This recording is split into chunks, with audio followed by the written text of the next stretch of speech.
They hold America's most dangerous criminals. They killed officers, they killed other inmates. You're going to the worst of the worst. Prisons so undercover. Thousands of people have no idea that they are walking on top of a federal prison. So controversial. If Americans rose up, they have the camps ready for us. They have the prisons ready for us. And so dangerous. People have absolutely no idea these places exist on American soil in our hometowns. That the details of how they operate must be locked up tight. Once you go behind closed doors, no one knows what happens to you. But just what goes on behind the stone walls and iron bars that the public doesn't know?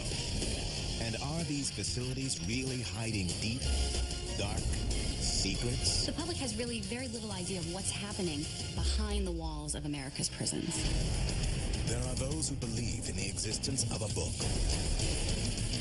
A book that contains the most highly guarded secrets of the United States of America. A book whose very existence is known to only a select few. But if such a book exists, what would it contain? Secret locations? Secret methods? Secret agendas? Does there really exist America's Book of Secrets?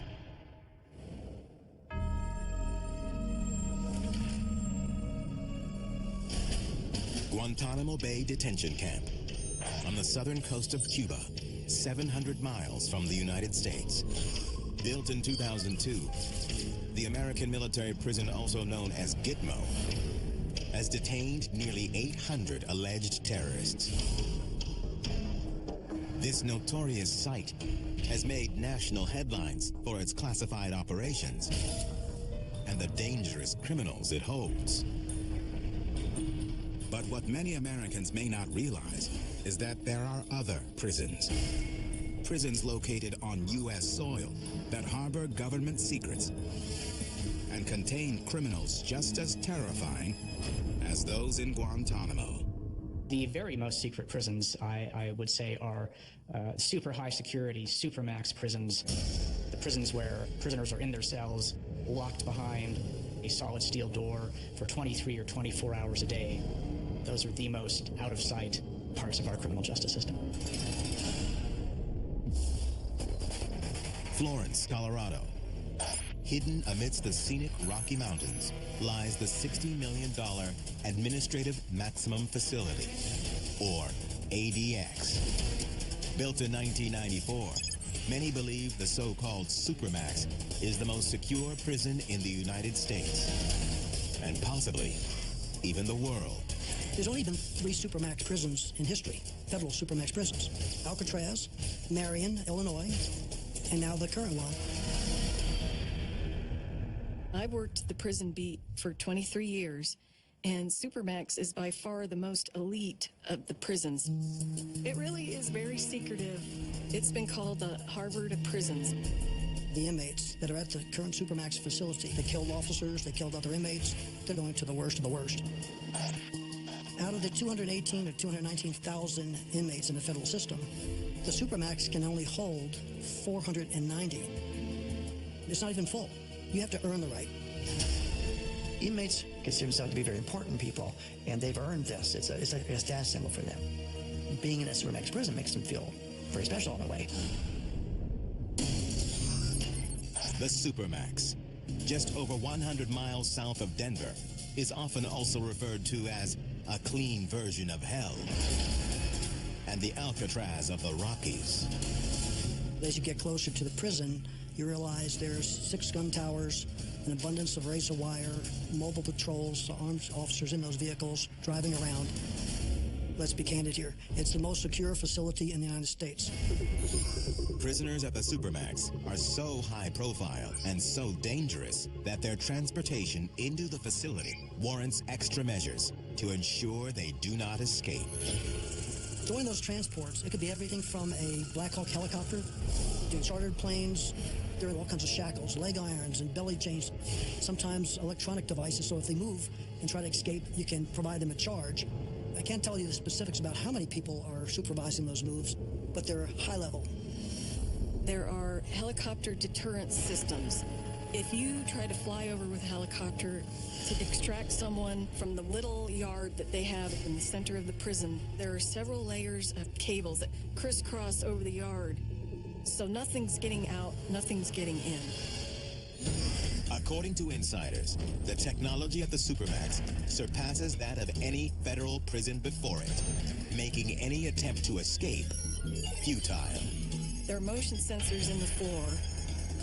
If anyone managed to work their way into the piping or the ducts in the building, a motion sensor would set off an alarm, and the officers would know exactly where this was happening.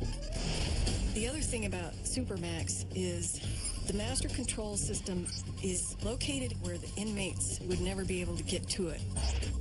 But just in case, there is an alarm they can set off that will shut down the master control, and it's taken over at a remote location very far away from the prison. Notorious terrorists such as Ramzi Youssef, Richard Reed, Ted Kaczynski, and Eric Rudolph call the Supermax home. If you look down the typical cell block, or the range we call them, you would see Sammy the Bull Gravano, hitman for the mafia, sitting next door a person like Robert Hansen, a spy, adjacent to, at one time, Timothy McVeigh, before his execution. The cost of housing inmates in solitary confinement is estimated to be $75,000 per inmate per year. But don't let that price fool you.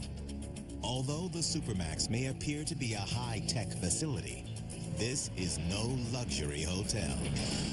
There's nothing fancy. They have a cement bed with a very small mattress on it. Here's a desk, but it's a solid cement desk. Even the chair is solid cement. They have a window, but the difference is a 4-inch slit window. As you're peeking out, you're not looking at the Rockies. You're simply looking at perhaps the backside of another building. What we give the inmates beyond that, the basics of toothpaste, toothbrush, a couple pairs of the underwear and the uniform.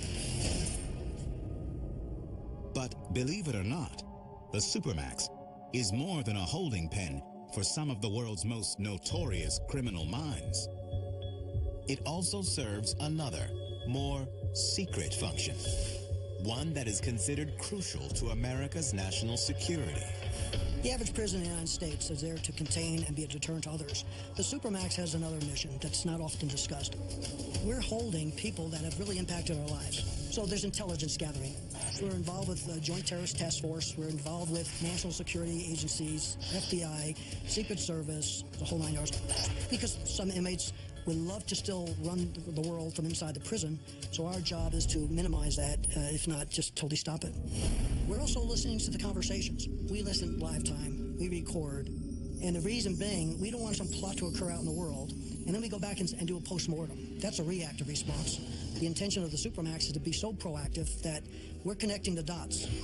Terrorism's here to stay, but there might be a point in time we're able to say, here's some lessons learned from people within the Supermax that maybe did save that building or that bridge or that tunnel. They're the tough things I couldn't discuss. But I can tell you, there's a lot of neat information that comes from the Supermax. While the Supermax holds some of the most savage criminals in the United States, there are still other maximum security prisons. Prisons that hold inmates considered so dangerous that their identities are kept secret, even from their fellow inmates. Coming up. They exist to restrict any kind of communication between prisoners and the outside world. They were developed secretively by the former director of the Bureau of Prisons.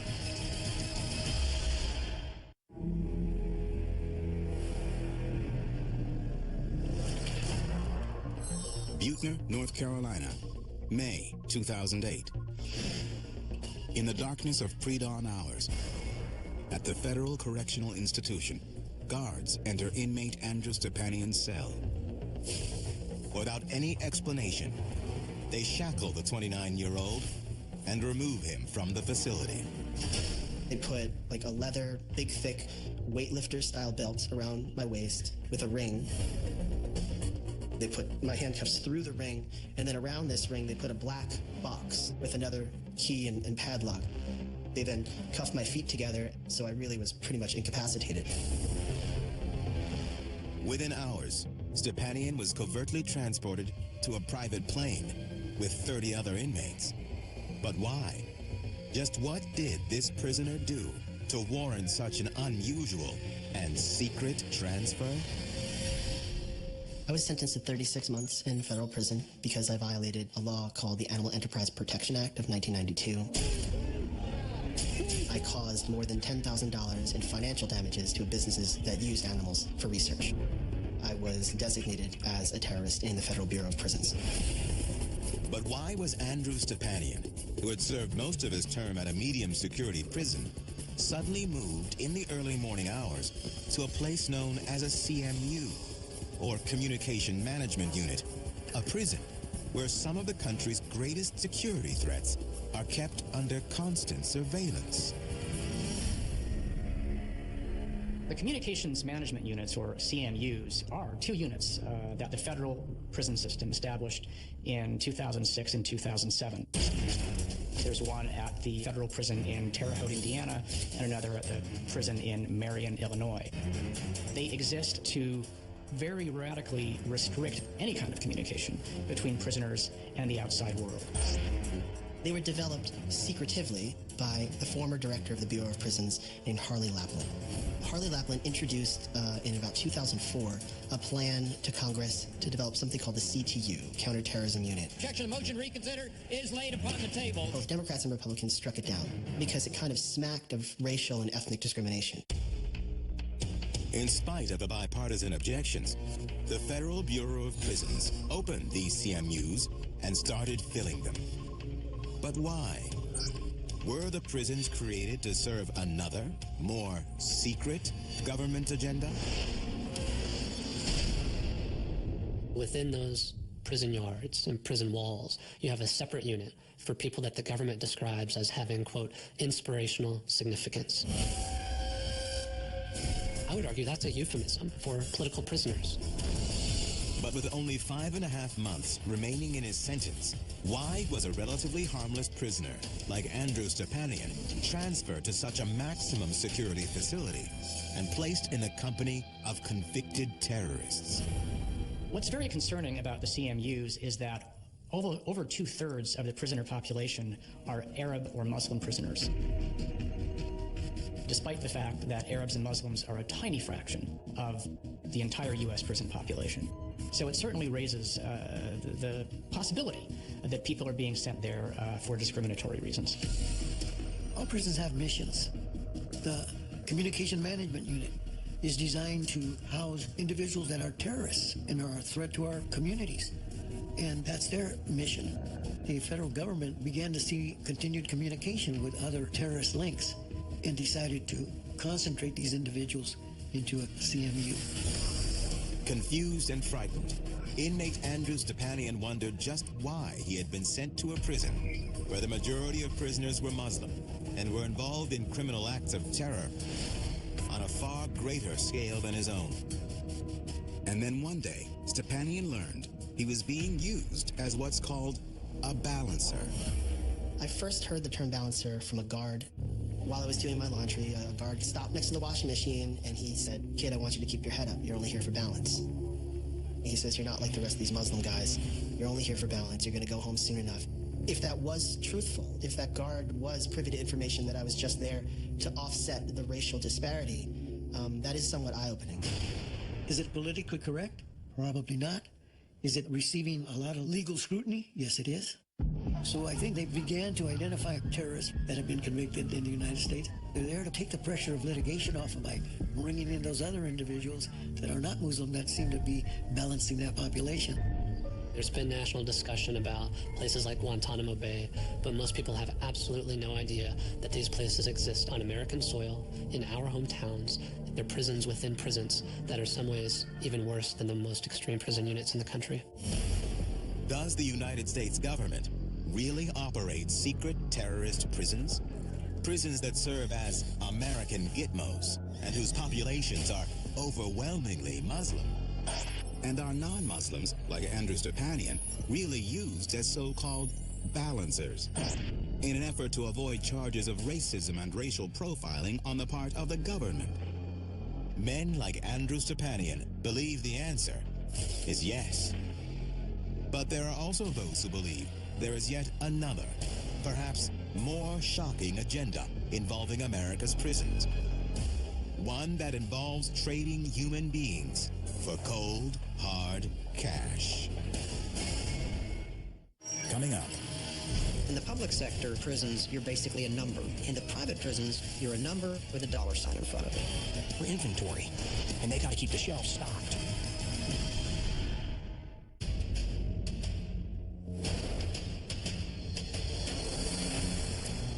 Wilkes-Barre, Pennsylvania, 2003.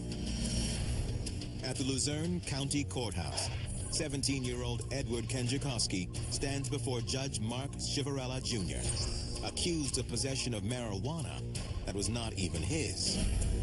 In just minutes, Kenjikowski is shackled and sentenced to 30 days in a youth jail and 4 months of boot camp. You'd have kids who were literally writing on their desks or posting inane comments on Facebook, and they were putting them in these secure juvenile facilities. And that can have a devastating impact on a child's life, to lock them up like a hardened criminal. In 2008, the Federal Bureau of Investigation discovered that Judge Chivarella and fellow Judge Michael Conahan had been hiding a secret for years. A juvenile court judge was actually accepting money from private prison operators and then sentencing children who came before him in his courtroom to be incarcerated in those prisons. In total, the judges received over $2 million in kickbacks from the builders and developers of 2 for-profit juvenile detention centers. The unimaginable crime rocked the nation and was coined the Kids for Cash scandal. They're marked for life, and they're traumatized for life because a judge wanted to make a little extra money. In June 2010, former prisoner Edward Kenjikowski committed suicide. Friends and family say it was the life-altering experiences in juvenile detention that haunted him and ultimately sent him to his grave. On August 11, 2011, Judge Mark Chivarella was sentenced to 28 years in jail for 12 counts that included racketeering and conspiracy. My kid's not here. He's dead because of him. You remember me? Do you remember me? Do you remember my son? An all-star wrestler? He's gone. He shot himself in the heart. You scumbag! On September 23, 2011, Judge Michael Conahan was sentenced to 17 and a half years in federal prison after he also pled guilty to racketeering and conspiracy. But was this Kids for Cash scandal an isolated incident? Or might it be just the tip of the iceberg, suggesting even more profitable secret prison agendas? August 14, 2013. The Economist reports that the United States, a country made up of only 5% of the global population, actually imprisons 25% of the world's inmates. And shockingly, about 1 in every 107 Americans is incarcerated. The prison population in the United States has surged 30% in the last decade alone. The United States has the largest prison population in the world, more than China that has over 1 billion people. But why are there so many people incarcerated in the United States? Members of the legislature make themselves look like they were tough on crime for their constituents, so they started increasing sentences for various crimes. Then we invented the 3-strike law. The war on drugs increased the federal prison population tremendously. Some suggest that the privatization of prisons is also one of the driving forces behind the staggering rise in incarceration rates in the United States. The private prisons began, I guess, maybe 30, 40 years ago. Corrections Corporation of America started with just a handful of people that believed that they could make some money with incarcerating people in a private setting. And they started small with city jails and county jails. Then they grew and grew and grew. Corrections Corporation of America, or CCA, is the nation's largest for-profit prison company. They operate over 60 correctional facilities nationwide. They have about 90,000 correctional bed space, and they took in around $1.7 billion in gross revenue last year. In the public sector prisons, you're basically a number. In the private prisons, you're a number with a dollar sign in front of it. Our government has made deals with the private corporations that own these prisons. They have to be stocked. At least 90%. They have to keep the beds full. We're inventory, and they got to keep the shelves stocked. The Associated Press in 2012 reported that the three top private prison companies, CCA, Geo Group, and MTC, had spent around $45 million over a 10-year period in campaign donations and lobbying expenses alone. We're talking some serious money. Nobody makes campaign contributions expecting nothing in return. With the exchange of campaign contributions for legislative promises, can citizens ever be sure prisons are operating in the best interest of the public? 95% of all prisoners will one day get out. These prisoners who are incarcerated in these for-profit prisons, which have no incentive to rehabilitate anyone, because if prisoners don't come back, well, that's just another dollar not in their pocket. When they get out, they tend to commit more crimes. That's what the research shows. That is really the danger to the public. But while some may see America's prisons for profit system as frightening, there is another, perhaps even more terrifying concern. That virtually anyone can end up behind bars, and for no reason other than a case of mistaken identity. Coming up. There were people who spent literally several weeks without showering. The government picked this guy up, put him in jail for over a year. It's the stuff of nightmares.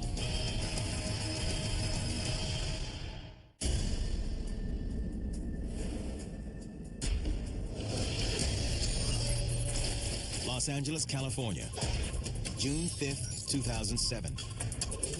Hector Velos, a United States citizen and lifelong resident of California, is preparing for his release from a state prison after serving 6 months for receiving stolen property. But just as he thinks he is being free, Velos is told that he will not be going home as planned. As we were being processed for release, myself and probably about 4 other inmates were held back, only to be told that I was going to be processed for deportation. It's the greatest insult when someone tells you to your face that you're not an American citizen.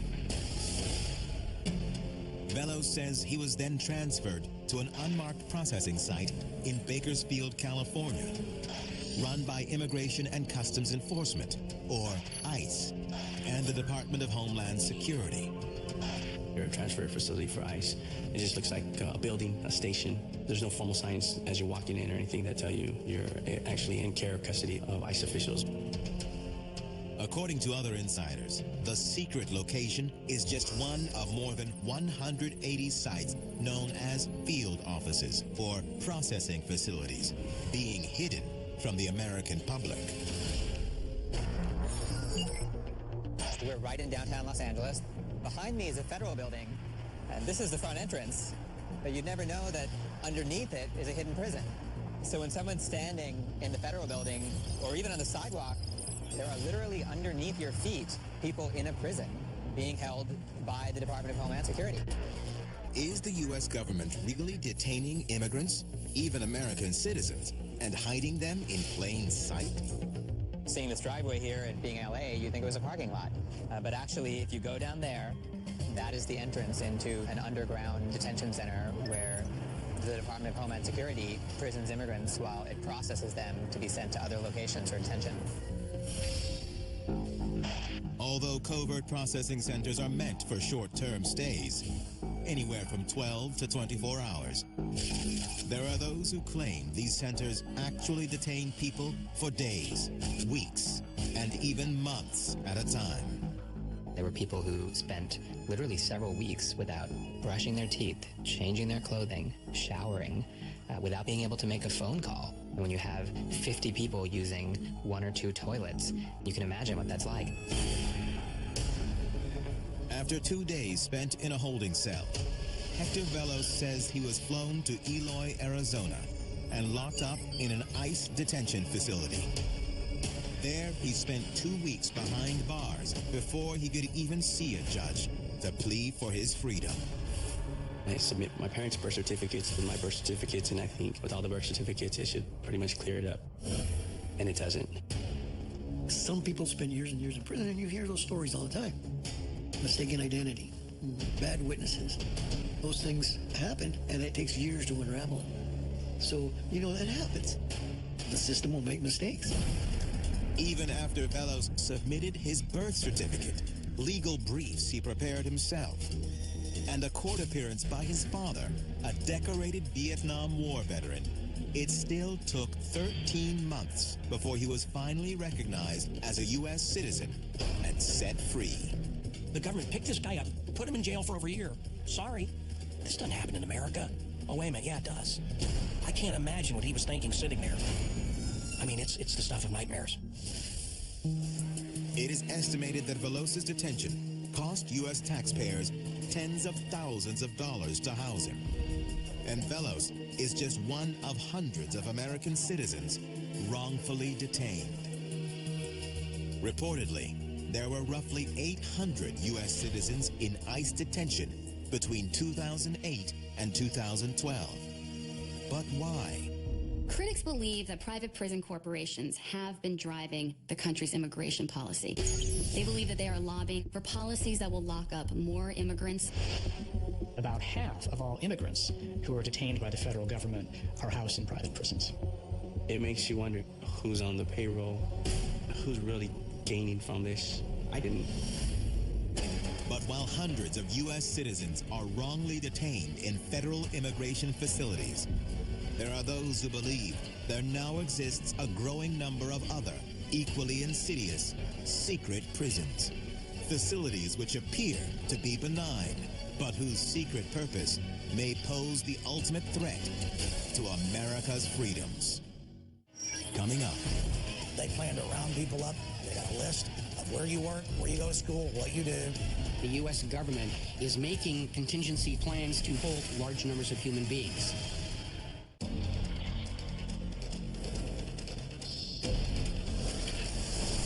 New Orleans, Louisiana, August 29th, 2005. Hurricane Katrina destroys everything in its path, including local and state prisons.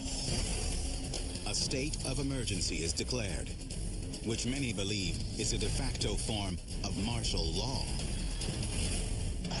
FEMA, the Federal Emergency Management Agency, mobilizes camps for the displaced, and state and federal authorities transform a Greyhound bus station into a makeshift jail, aptly named Camp Greyhound. We saw Hurricane Katrina and how many people got displaced as a result of that. There's a legitimate need for the federal government to have a contingency plan in the event of a disaster. Brigantine, New Jersey, October 29th, 2012. Hurricane Sandy wipes out thousands of homes in New York and New Jersey. 45,000 National Guard and Air Force personnel are deployed to over 7 states to respond to the emergency. As with Katrina, tens of thousands of residents are left homeless. And once again, as they had after Katrina, FEMA sets up temporary encampments to house the victims in tents and trailers. But although few could argue why such an extraordinary disaster should require such an equally extraordinary response, there are many who claim these refugee sites operated more like prisons than shelters. And that, they believe, was no accident. They had them confined. They were feeding them. They were providing a bed and an environment to live in. The camps had to have security. You're taking in thousands of people, and you don't know anything about those individuals. Some could be criminals. They've committed murders, that are doing drugs. So you have to provide that balance of security because it's an unknown. These FEMA camps that spring up after something like a hurricane, right? You've lost everything. And when you go to a FEMA camp, they tell you, you're not allowed to talk to the media. Did you know that? Why? While it's responsible for government to provide for catastrophe response or for a national emergency, the problem is the characteristics of a FEMA camp is that the fences have razor wire or barbed wire that's pointing inward, meaning that it's meant to keep people in, not keep people out. Could the military-like tactics used in running FEMA camps really be serving as a type of dry run? One that is being orchestrated to serve another, more secret agenda? There has been a long discussion over the possibility that the U.S. government is making contingency plans to deal with a mass civil uprising. And it centers on certain facilities which are in existence, which are empty, and which appear to be very rapidly convertible to hold large numbers of human beings. The government doesn't call them FEMA camps. They call them emergency centers. They call it the Civilian Inmate Labor Camp Program. They call it Continuity of Government Emergency Relocation Centers. Some fear that FEMA camps could signal a return to a troubling period of American history, when Japanese American citizens were rounded up, forced to leave their homes and businesses, and placed in detention camps during World War II. You can't rule out the fact that internment camps could rear their ugly head in the United States again. And I say again. They've happened before. It can happen again. They plan to round people up the exact same way. They got a list of where you work, where you go to school, what you do. Is the U.S. government really trying to prepare its citizens for a future where they would be rounded up and placed in detention facilities where their individual rights and freedoms would be compromised? And all in the name of the common good? Perhaps. But such an outrageous notion begins to take on an eerie legitimacy when confronted with the fact that hundreds of average U.S. citizens are currently serving prison time, and for nothing more serious than a clerical error. Coming up. With the largest prison population in the world, a lot of Americans are going to end up in prison. Why don't you go behind closed doors? No one knows what happens to you.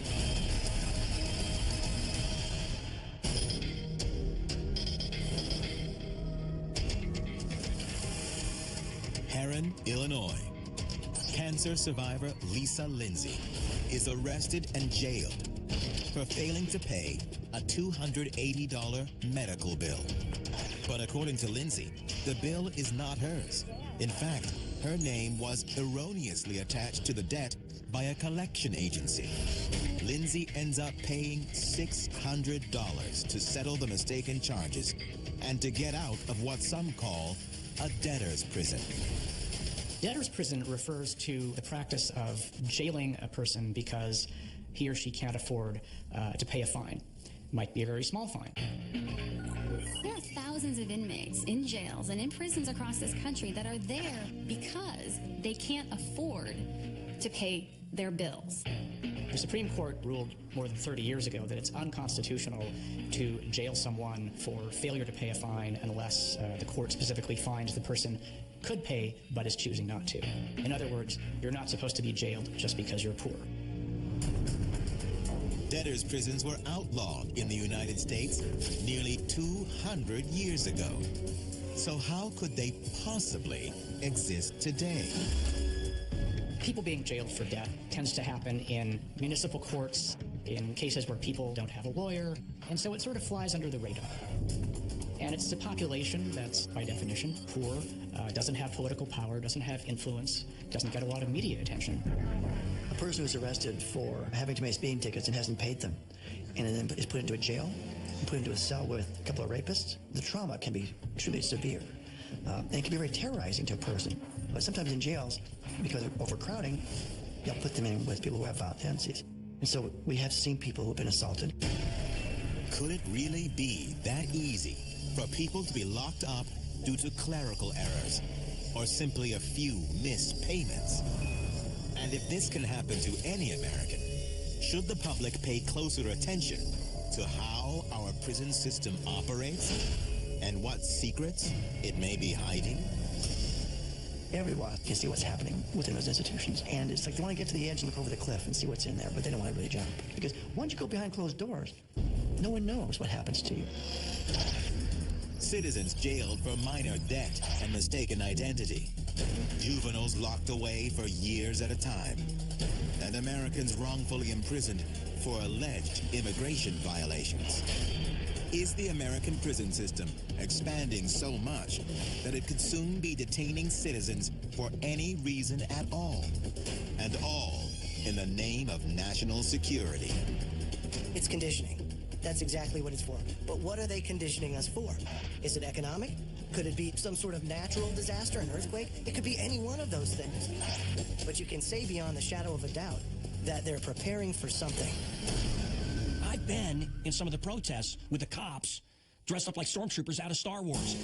If Americans rose up, they have the camps ready for us. They have the prisons ready for us. These are warehouses for humanity. These are warehouses for the American public.